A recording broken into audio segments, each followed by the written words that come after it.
my digital pathology trailblazers. I broke my camera, but what's happening? Welcome for the third time from the NCCN AI in Cancer Care Summit. If you're hearing me, let me know in the chat because of course, that's the third live stream today, so we do have some technical difficulties. But I hear my microphone is working, my camera is working. It's not the original camera that I had, but that's okay. So let me click on the chat. Let me stabilize my image here. It's a little bright, but and let me give you an update. So they're still discussing, and by they I mean the panel discussion is still ongoing. What happened to my camera? Okay, I have to show it to you. So I have the DJI, right? And the microphones. Don't do it if you have the DJI. Don't do it. How can I like very visible for you?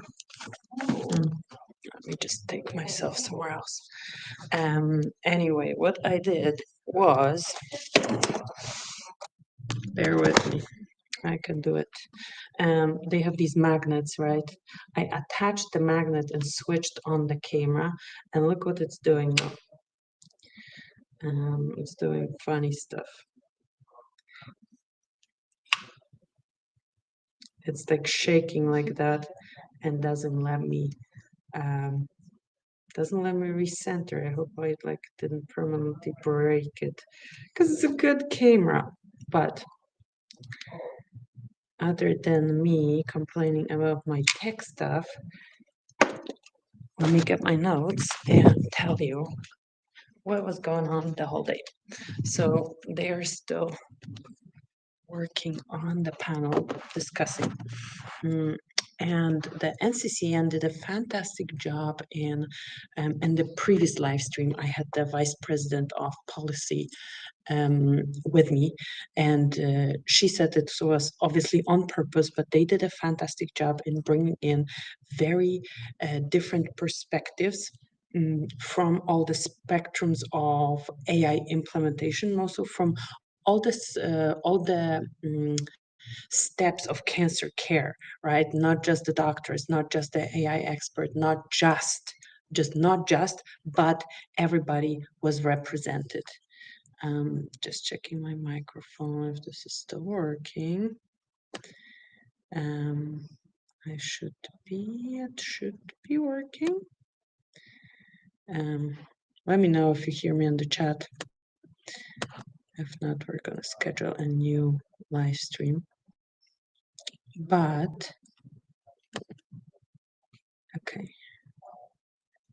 Settings, microphone. Okay, it looks like it's working. Apologies for the technical. Live streams are like that. There's always something in a live stream. But now, diving into what the insights are and where. I'm going to go from the back to the front. So one comment was, so one of the panelists was from MIT, and she also was a former patient, cancer patient, right? So she had the first-hand experience of cancer care, right? And something she cited was that we very much focus on the how clinicians can be better doctors, how clinicians can provide better care. But let's look from the patient perspective as well. So she mentioned this situation where she was after a session of chemotherapy or like somewhere in this treatment, and she got a full list of like side effects, like multiple pages of side effects. And she was asking, okay, so which ones am I going to get? And the doctor said, well, we don't know. You will tell us which ones you're going to get. And she was like, I would like to know what's going to happen to me after this chemo session, right? And there's a list of like different pages. So that was her experience, basically telling, okay, like think from the patient perspective, and that's also the importance of patient advocacy, and this is something that NCCN is very much embracing, and patients and patient advocates are part of the discussion. Another thing that I felt like contributing to the discussion, if there was like some kind of open discussion, but I don't know, maybe they're doing it now. But there was this discussion of, okay, we have this vision of AI being fantastic on one end, that it could help so much, and then we have this normal way of doing care that's not even done in the normal way. And what they were referring to was the different ways of molecular testing and then subsequent treatments based on molecular testing for cancer. And that was Travis Osterman, Dr. Travis Osterman, who was from Vanderbilt, who was talking about it. He says, oh, they don't even do that. So let's not dream of AI. And that was something that made me think, okay, but there is potential for technology leaps in this space. And obviously, I'm talking from a pathologist perspective, okay, and this particular aspect of molecular testing is somewhere where actually AI could be leveraged to overcome the I don't want to call it lack of compliance, but lack of like availability of care in the normal way because it's so cumbersome, or I don't know, whatever the reason is. Let me give you this example. So you could there are models that can predict molecular mutations from images, right? This is what I'm referring to as technology leap. So you don't have, well, you will need to confirm, but you will not have to throw the molecular test or like do sequencing on every sample. You could run an AI algorithm and get a prediction and then have a triage of cases. The ones that are positive, you're going to confirm with standard of care, but then maybe it doesn't need to be next gen sequencing. Maybe it can be just a simple PCR, whatever the prediction is strong for, right? So you can leverage AI for this leapfrogging of technology, especially in areas where the current way of providing care is underutilized, right? Why is it underutilized? Let's examine. So that was like my comment to this that never became a comment, but I wanted to share that with you. Another thing was about AI model drift. So AI model drift, actually, the AI model, like when you deploy it, would not change, but the performance of the AI model would change because the population changes. So the model does not drift, the patient population changes, and then the model is no longer the correct tool to be used on that population. What do we do about that? How can we not really prevent, because that's going to happen, like it's biology, right?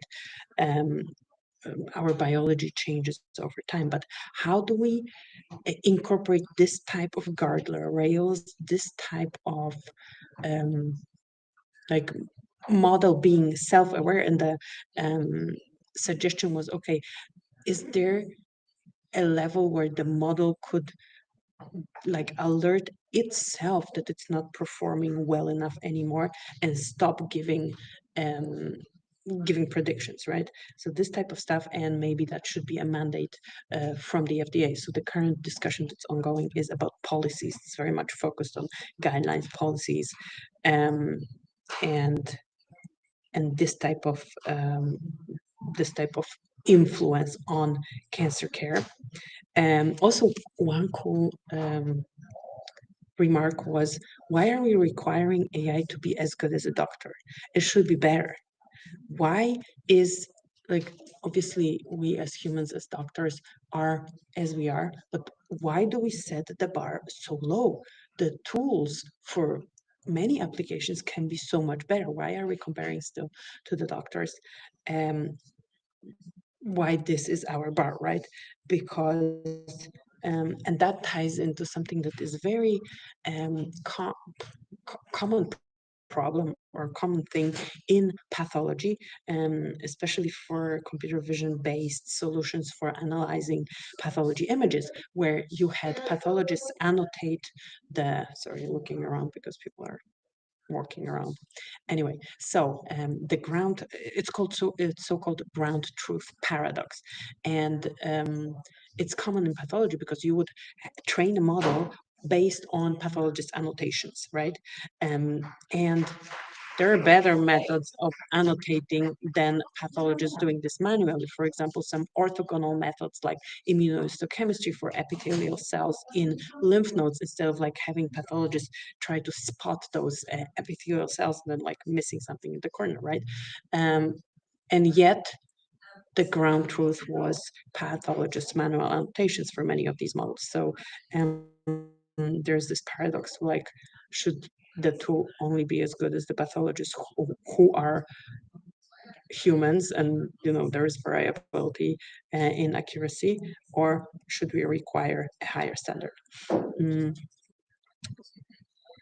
Another topic that I thought was very interesting, that if the guidelines, especially for these dynamic tools, so there was also a comment that, okay, if we apply the current validation, if we validate the current, the cutting edge technology methods like AI in the broadest sense of the word, with the old validation methods, and the example was here, okay, like a 10-year long prospective clinical trial, then we're going to be validating tools that are obsolete, that are no longer even probably existing. Okay, people are finishing. Let's see if I can sneak in and get my guest to join me on this live stream. Um, but yeah, what I wanted to say is, okay, we need new ways of checking these tools, because these are cutting edge tools. If we use old ways for checking, then we're going to be checking obsolete things, because the technology is moving faster than our way to evaluate it. But what I wanted to talk about was that guidelines are rigid. That's why we need frameworks, and I've seen this um, from the FDA. There are frameworks coming out rather than prescriptive guidelines. And I think for the tools, the way these AI tools are so dynamic, frameworks that you can adjust to your own use cases are going to be a lot more useful than um, rigid guidelines. Um, Also, there was a comment on the FDA tool ELSA for reviewing protocols faster, um, and a comment that it didn't work so well when FDA wanted to leverage it. Um, Also, and the guidelines kind of pride themselves, the NCCN and all the different guidelines, that they are evidence-based, right? And we want evidence-based medicine. But what level of evidence do we need to prove that these tools are, um, I will even say ready to go, but are already valid, right? Do we need a prohibitive level of evidence? And basically, by requiring this level of evidence, blocking these tools from ever making it anywhere? Or can we adjust the level of evidence to the intended use of the tool? And um, and kind of another side of this was um, that you have pioneers that are doing something, and the example here was the CMS. Um, had some pioneering initiative in AI, uh, and then like all the other organizations feel that they are left out, and they try to implement oversight and governance. But this stems out of fear and out of also fear of missing out rather um, than leveraging what has already been done by a specific organization. So, like the comment here was follow the pioneers and build on top of what they did. Don't start from scratch if you don't have to, because then you're delaying the whole process, and you can actually learn from their mistakes. You don't have to reinvent your own stuff. Um, and another thing was that guidelines are to guide people, right? So if there's no AI tools in the guidelines or no cutting edge tools, if the tool, a specific tool that could be used, that is in use, that could be useful, is not in the guidelines, it's not going to be brought to patients. So um, on one end, okay, not, the prescriptive guidelines can hinder adoption. On the other hand, if the technologies are not in the guidelines, you basically deprive patients. My observations from the panel. I hope my camera will maybe I have to like, I don't know what I have to do with my camera. I don't know. It's my beautiful DJI. Thank you so much for joining me. Tomorrow, what's going to happen is there's going to be an article about this, combining all the insights that I've got from this NCCN Summit,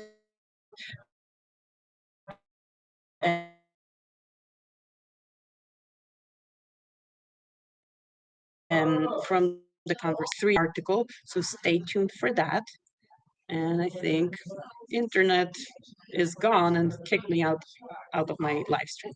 So anyway, without further ado, I talk to you in the next episode.